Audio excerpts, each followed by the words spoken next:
Hi friends, welcome back to ఉస్తా kitchen. ఈరోజు Rayalaseema special అయిన జొన్న రొట్టెలు అండ్ మా రెస్టారెంట్ స్టైల్లో మటన్ కర్రీ ప్రిపేర్ చేసుకుందాము. జొన్న రొట్టెలు చేయడం చాలా కష్టం అనేసి చాలామంది అనుకుంటూ ఉంటారు. జొన్న రొట్టె ఇరిగిపోతుంది చేయడంలో అనేసి.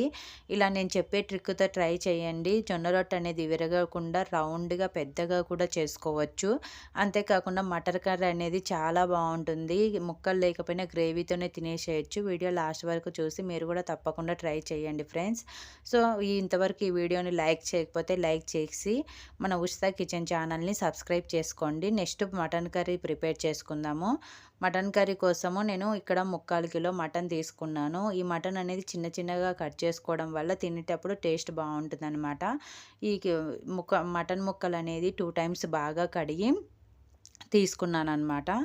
ఇలా 2 టైమ్స్ బాగా కడిగిన తర్వాత దీంట్లోకి 1/2 స్పూన్ పసుపు and 1 spoon salt and 2 table స్పూన్ల కారం వేసాను. కారం అనేది మీ టేస్ట్ని తగినట్టు వేసుకోండి. తర్వాత 1 స్పూన్ ధనియాల పిండి, నెక్స్ట్ 1 స్పూన్ ఆయిల్ వేసుకొని ఈ మసాలాలు మొత్తము మటన్లోకి బాగా కలిసే విధంగా బాగా కలుపుకోవాలి. ఇలా మొత్తం మసాలా అంతా కలిసే విధంగా కలుపుకున్న తర్వాత దీంట్లోకి 2 స్పూన్స్ ఫ్రెష్ పెరుగు వేసుకోవాలి. ఇలా ఫ్రెష్ పెరుగు వేసుకోవడం వల్ల మీకు గ్రేవీ అనేది బాగా వస్తుందన్నమాట. ఈ పెరుగు అనేది మొత్తం అంతా ముక్కలు పట్టే విధంగా కలుపుకోవాలి. ఇలా కలుపుకున్న తర్వాత మూత మూసి పక్కన పెట్టుకుందాం. తర్వాత నెక్స్ట్ గ్రేవీ కోసము గ్యాస్ మీద కుక్కర్ పెట్టుకొని 2 టేబుల్ స్పూన్ ఆయిల్ వేసుకోవాలి. కుక్కర్లో చేయడం వల్ల మీకు మటన్ అనేది త్వరగా ఉడుకుతుందన్నమాట. 2 టేబుల్ స్పూన్ ఆయిల్ వేసుకొని ఇలా పొడవుగా కట్ చేసుకున్న ఒక పెద్ద ఆనియన్ వేసుకుందాము. ఈ ఆనియన్స్ అనేది గోల్డెన్ కలర్ వచ్చేంత వరకు వేయించుకోవాలి. హై ఫ్లేమ్లో వేయించుకోండి, త్వరగా వేగుతాయి అన్నమాట. సో ఇలా కలర్ చేంజ్ అయ్యి గోల్డెన్ కలర్ వచ్చి కొంచెం మాడుతున్నాయి కదా, ఈ టైంలో హాఫ్ ఆనియన్స్ తీసి పక్కన పెట్టుకుందాము. నెక్స్ట్ ఒక ఫ్రెష్ అల్లం వెల్లుల్లి పేస్ట్ 1 స్పూన్ వేసుకుందాము. ఇలా అల్లం వెల్లుల్లి పేస్ట్ అనేది మీకు పచ్చి స్మెల్ పోయేంత వరకు వేయించుకోండి లో ఫ్లేమ్లో.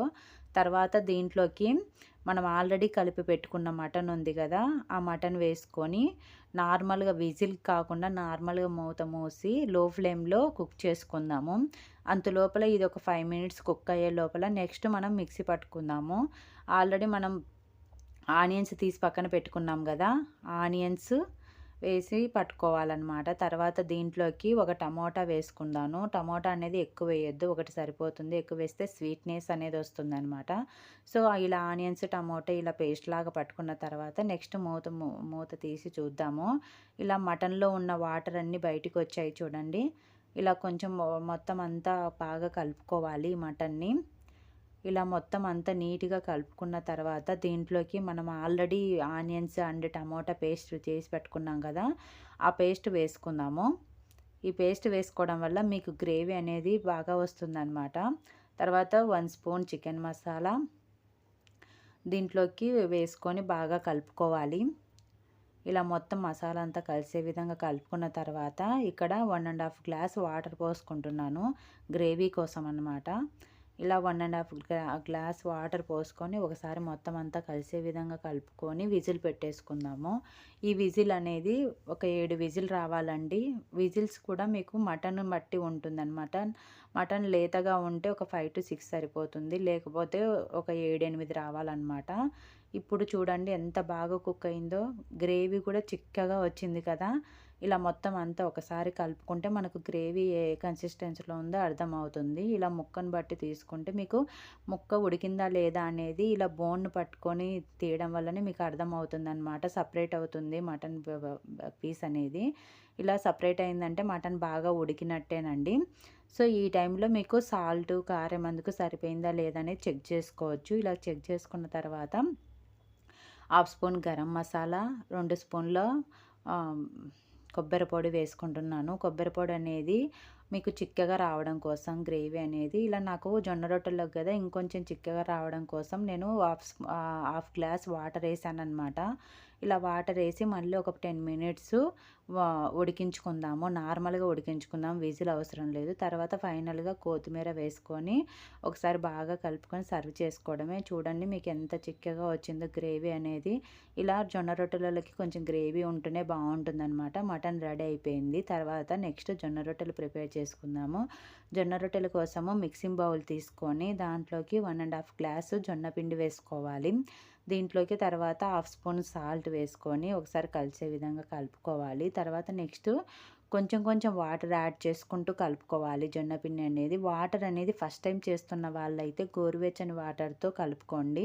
నాకు అలవాటు ఉంది కాబట్టి నేను నార్మల్ వాటర్తోనే కలుపుకుంటున్నాను. ఫస్ట్ టైం చేసేవాళ్ళు మాత్రం కొంచెం గోరువెచ్చని వాటర్తో కలుపుకుంటే మీకు పర్ఫెక్ట్గా వస్తాయన్నమాట. చూడండి, మన చపాతీ పిండి కన్నా కొంచెం గట్టిగా ఉండాలి పిండి అనేది. ఈ కన్సిస్టెన్సీలో ఉంటే సరిపోతుందన్నమాట. తర్వాత చపాతీ పీట తీసుకొని దాని మీద ఒక తడి క్లాత్ వేసుకోవాలి. తడి క్లాత్ అనేది కాటన్‌ది అయి ఉండాలండి. ఇలా తడి క్లాత్ వేసుకోవడం వల్ల మీకు పెనం మీద వేసినప్పుడు రొట్టె ప్లస్ క్లాత్ సపరేట్ అవ్వడానికి ఈజీగా అవుతుంది. మనది చూడండి, తర్వాత జొన్న పిండి కలిపి పెట్టుకున్నాం కదా! మన చపాతీ ముద్ద కన్నా కొంచెం పెద్దగా తీసుకోవాలి. మీకు జొన్న రొట్టె అనేది కొంచెం మందంగా వస్తుంది కాబట్టి చూడండి, నేను జస్ట్ ఇలా స్ప్రెడ్ చేస్తున్నాను. ఎక్కువ కష్టపడలేదు దీంట్లో. చూడండి, లాస్ట్ మీరు వీడియో బాగా చూస్తే అర్థమైపోతుంది.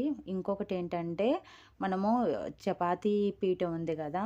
ఆ చపాతీ పీటను కలుపుకుంటూ చేసుకోవచ్చనమాట. మీకు అడ్వాంటేజ్ ఏందంటే, ఇలా చపాతీ పీట చేయడం వల్ల రొట్టె అనేది రౌండ్‌గా వస్తుంది. మీకు స్క్వేర్ షేపు అలా కాకుండా షేప్స్ అనేది కరెక్ట్‌గా వస్తుందనమాట. మీరంతా చేసిన తర్వాత కార్నర్స్‌కి ఇలా లెఫ్ట్ హ్యాండ్‌తో చేతి ఆనుకుంటూ చేస్తేనే పర్ఫెక్ట్‌గా రౌండ్‌గా వస్తాయి.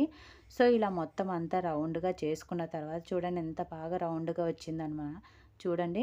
నెక్స్ట్ కాల్చుకోవడానికి మనం గ్యాస్ మీద పెన్నం పెట్టుకుందాము. ఈ పెన్నం అనేది బాగా వేడిగా ఉన్నప్పుడు మనం రొట్టె వేసేటప్పుడు మాత్రం లో ఫ్లేమ్‌లో పెట్టుకోవాలి. ఇది రొట్టె పెన్నం అనేది ఉంటుందండి. మామూలుగా చపాతీ పెన్నం మీదైనా వేసుకోవచ్చు. ఇలా వేసుకున్న తర్వాత లో ఫ్లేమ్‌లో పెట్టుకొని మొత్తం క్లాత్‌తో సహా రొట్టె వేసుకోవాలన్నమాట.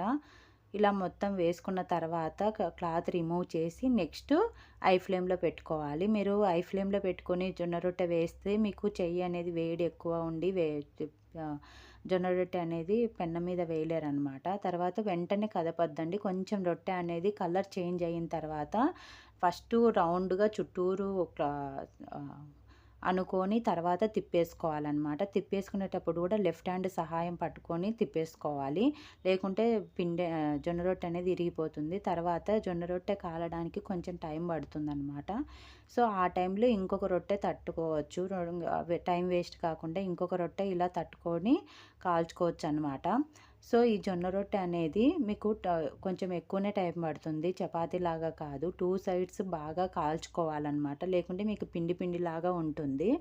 సో, ఇలా మొత్తం తిప్పుకుంటూ కార్నర్స్‌తో సహా మొత్తం అంతా కాల్చుకోవాలి. ఇలా కాల్చుకోవడం వల్ల మీకు మొత్తం అనేది బాగా కుక్ అవుతుంది. ఇంకొకటి ఏంటంటే, మీకు మెత్తగా ఉండాలి జొన్న రొట్టెలు అంటే మీరు ఇలా రొట్టె కాలిన తర్వాత ఒక ప్లేట్‌లో పెట్టుకొని పైన మూత మూసి పెడితే మీకు రొట్టె అనేది మెత్తగా ఉంటుందన్నమాట. సో, ఇలా కావాలంటే మీరు గట్టిగా ఉండాలంటే నార్మల్‌గా పెట్టేసుకోండి. మెత్తగా కావాలంటే అలా మూత మూసి పెట్టుకుంటే మీకు మెత్తగా ఉంటాయన్నమాట. నెక్స్ట్ అలానే అన్ని రొట్టెలు మన దగ్గర ఉన్న రొట్టెలు మొత్తం అన్నీ కాల్చుకొని పక్కన పెట్టుకుందాము. నెక్స్ట్ మటన్ చూద్దాము. మటన్ కొంచెం కూల్ అయ్యేసరికి చూడండి ఎంత థిక్‌గా వచ్చింది. సేమ్ బయట రెస్టారెంట్ లాగానే వచ్చింది కదా! పర్ఫెక్ట్‌గా ఉంటుందన్నమాట. ఇలా మొత్తము సర్వ్ చేసుకొని జొన్న రొట్టెలు అద్దుకొని తింటా ఉంటే ఎంత బావుంటుందో, చాలా చాలా బావుంటుంది. మీరు కూడా తప్పకుండా ట్రై చేసి మీ కామెంట్‌ని తెలియజేయండి. సో, మీకు ఈ వీడియో నచ్చినట్టయితే లైక్ చేసి మీ ఫ్రెండ్స్ అండ్ ఫ్యామిలీ మెంబర్స్‌కి షేర్ చేయండి. ఇలాంటి మంచి మంచి రెసిపీస్ కోసం మన ఉషిత కిచెన్ ఛానల్‌ని సబ్స్క్రైబ్ చేసుకోండి ఫ్రెండ్స్.